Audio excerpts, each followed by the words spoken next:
جبیر نے خبر دی، انہوں نے کہا کہ میں نے ابن عباس رضی اللہ عنہ سے عرض کیا کہ نوف بکالی یہ کہتا ہے کہ موسیٰ صاحب خضر بنی اسرائیل کے موسیٰ نہیں ہیں بلکہ وہ دوسرے موسیٰ ہیں۔ حضرت ابن عباس رضی اللہ عنہ نے کہا کہ دشمن خدا نے بالکل غلط بات کہی ہے۔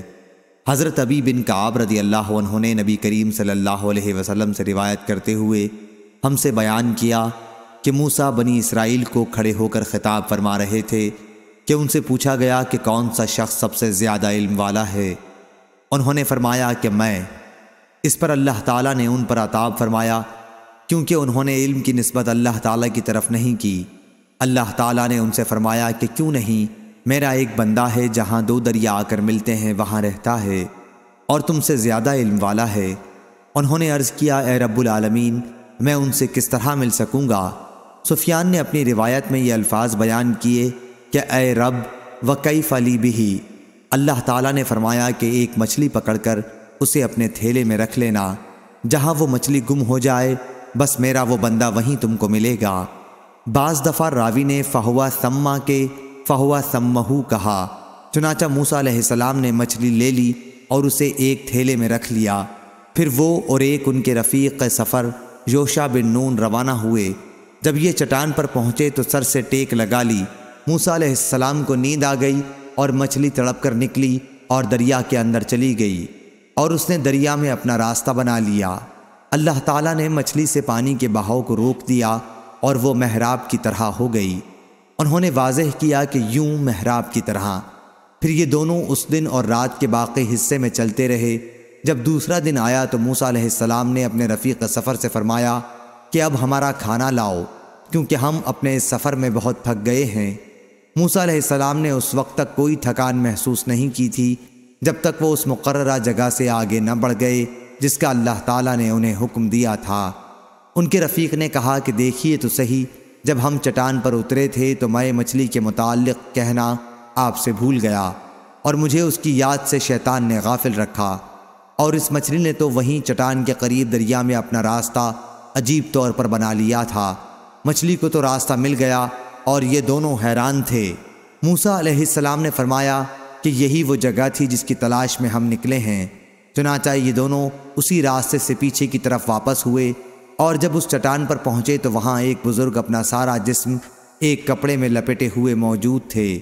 حضرت موسیٰ علیہ السلام نے انہیں سلام کیا اور انہوں نے جواب دیا۔ پھر کہا کہ تمہارے خطے میں سلام کا رواج کہاں سے آ گیا؟ موسیٰ علیہ السلام نے فرمایا کہ میں موسیٰ ہوں۔ انہوں نے پوچھا بنی اسرائیل کے موسیٰ؟ فرمایا کہ جی ہاں، میں آپ کی خدمت میں اس لیے حاضر ہوا ہوں کہ آپ مجھے وہ علم نافع سکھا دیں جو آپ کو سکھلایا گیا ہے۔ انہوں نے فرمایا اے موسیٰ، میرے پاس اللہ کا دیا ہوا ایک علم ہے، اللہ تعالیٰ نے مجھے وہ علم سکھایا ہے اور آپ اس کو نہیں جانتے۔ اسی طرح آپ کے پاس اللہ کا دیا ہوا ایک علم ہے، اللہ تعالیٰ نے آپ کو سکھایا ہے اور میں اسے نہیں جانتا۔ موسیٰ علیہ السلام نے کہا کیا میں آپ کے ساتھ رہ سکتا ہوں؟ انہوں نے کہا کہ آپ میرے ساتھ صبر نہیں کر سکیں گے، اور واقعی آپ ان کاموں کے بارے میں صبر کر بھی کیسے سکتے ہیں جو آپ کے علم میں نہیں ہیں۔ اللہ تعالیٰ کے ارشاد عمران تک۔ آخر موسیٰ اور خضر علیہ السلام دریا کے کنارے کنارے چلے، پھر ان کے قریب سے ایک کشتی گزری۔ ان حضرات نے کہا کہ انہیں بھی کشتی والے کشتی پر سوار کر لیں۔ کشتی والوں نے خضر علیہ السلام کو پہچان لیا اور کوئی مزدوری لیے بغیر ان کو سوار کر لیا۔ جب یہ حضرات اس پر سوار ہو گئے تو ایک چڑیا آئی اور کشتی کے ایک کنارے بیٹھ کر اس نے پانی میں اپنی چونچ کو 1 یا 2 مرتبہ ڈالا۔ خضر علیہ السلام نے فرمایا اے موسیٰ، میرے اور آپ کے علم کی وجہ سے اللہ کے علم میں اتنی بھی کمی نہیں ہوئی جتنی اس چڑیا کے دریا میں چونچ مارنے سے دریا کے پانی میں کمی ہوئی ہوگی۔ اتنے میں خضر علیہ السلام نے کلہاڑی اٹھائی اور اس کشتی میں سے ایک تختہ نکال لیا۔ موسیٰ علیہ السلام نے جو نظر اٹھائی تو وہ اپنی کلہاڑی سے تختہ نکال چکے تھے۔ اس پر حضرت موسیٰ علیہ السلام بول پڑے کہ یہ آپ نے کیا کیا؟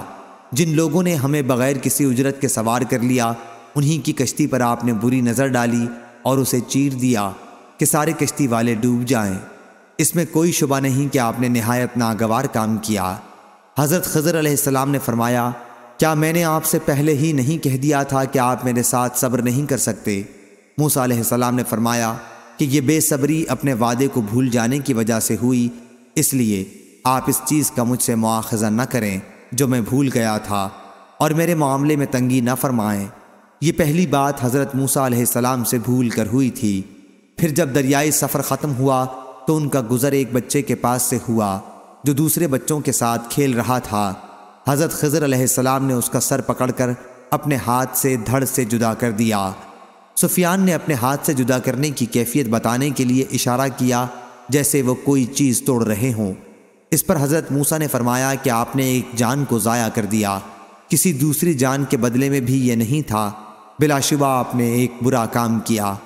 خضر علیہ السلام نے فرمایا، کیا میں نے آپ سے پہلے ہی نہیں کہا تھا کہ آپ میرے ساتھ صبر نہیں کر سکتے؟ حضرت موسیٰ علیہ السلام نے کہا، اچھا اس کے بعد اگر میں نے آپ سے کوئی بات پوچھی تو پھر آپ مجھے ساتھ نہ لے چلیے گا، بے شک آپ میرے بارے میں حد عذر کو پہنچ چکے ہیں۔ پھر یہ دونوں آگے بڑھے اور جب ایک بستی میں پہنچے تو بستی والوں سے کہا کہ وہ انہیں اپنا مہمان بنا لیں، لیکن انہوں نے انکار کیا۔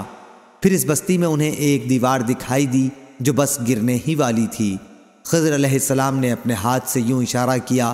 سفیان نے کیفیت بتانے کے لیے اس طرح اشارہ کیا جیسے وہ کوئی چیز اوپر کی طرف پھیر رہے ہوں۔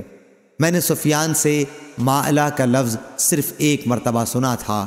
حضرت موسیٰ علیہ السلام نے کہا کہ یہ لوگ تو ایسے تھے کہ ہم ان کے یہاں آئے اور انہوں نے ہماری میزبانی سے بھی انکار کیا، پھر ان کی دیوار آپ نے ٹھیک کر دی، اگر آپ چاہتے تو اس کی اجرت ان سے لے سکتے تھے۔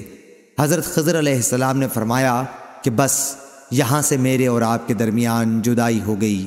جن باتوں پر آپ صبر نہیں کر سکے میں ان کی تعویل و توجیح اب تم پر واضح کروں گا۔ نبی کریم صلی اللہ علیہ وسلم نے فرمایا، ہماری تو خواہش یہ تھی کہ موسیٰ علیہ السلام صبر کرتے اور اللہ تعالی تکوینی واقعات ہمارے لیے بیان کرتا۔ سفیان نے بیان کیا کہ نبی کریم صلی اللہ علیہ وسلم نے فرمایا، اللہ حضرت موسیٰ پر رحم کرے، اگر انہوں نے صبر کیا ہوتا تو ان کے مزید واقعات ہمیں معلوم ہوتے۔ حضرت ابن عباس رضی اللہ عنہ نے جمہور کی قرأت وراءہم کے بجائے امامہم ملکہ یاخذک السفینۃ غصبا پڑھا ہے، اور وہ بچہ جس کی حضرت خضر علیہ السلام نے جان لی تھی کافر تھا اور اس کے والدین مومن تھے۔ پھر مجھ سے سفیان نے بیان کیا کہ میں نے یہ حدیث عمرو بن دینار سے 2 مرتبہ سنی تھی اور انہی سے سن کر یاد کی تھی۔ سفیان نے کسی سے پوچھا تھا کہ کیا یہ حدیث آپ نے عمرو بن دینار سے سننے سے پہلے ہی کسی دوسرے شخص سے سن کر جس نے عمرو بن دینار سے سنی ہو یاد کی تھی، یا اس کے بجائے یہ جملہ کہا تحفظتہ من انسان؟ شک علی بن عبداللہ کو تھا۔ تو سفیان نے کہا کہ دوسرے کسی شخص سے سن کر میں یاد کرتا، کیا اس حدیث کو عمرو بن دینار سے میرے سوا کسی اور نے بھی روایت کیا ہے؟ میں نے ان سے یہ حدیث 2 یا 3 مرتبہ سنی اور انہی سے سن کر یاد کی۔ صحیح بخاری حدیث نمبر 3400۔